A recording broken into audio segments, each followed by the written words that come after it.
আমি কারো কাছে কমু যে আমার 20-30 হাজার টাকা দাও, আমি চিকিৎসা করে আমার স্বামী সুস্থ হইলে পরে আমি ফেরত দিব। সেরকম একজন মানুষ পাইলে ধরে হাত পাততেছি, 2-4 টাকা যা পাইতাছি, কেউ দেয় কেউ দেয় না। এইভাবে মনে করেন যে আমি জীবনটা কোনো বাঁচা চলতেছি।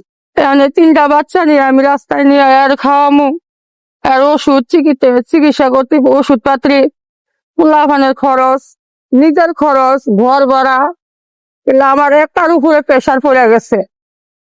আমি এই যে না হলেও 20 জন মানুষের কাছে হাত পাচ্ছি, তারাও মনে করেন যে দেয় নাই, না দিতে দিতে লাস্টে 140 টাকা 240 টাকা পাইছি।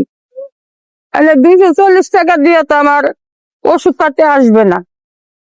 এখন আমার না একটা থাকার জায়গা, না একটা ঘর বাড়ি, আমি কারো কাছে হাত পাতার মতো মানুষও নাই যে আমি চাই আমি আশ্রয় নিবো বা আমার স্বামী পোলাপানের রাখবো, বা আমি কারো কাছে কমু যে আমার 20-30 হাজার টাকা দাও, আমি চিকিৎসা করে আমার স্বামী সুস্থ হইলে পরে আমি ফেরত দিব। সেরকম একজন মানুষ পাইলে। ঢাকা শহরে আসছি, অনেক কষ্ট করতেছি।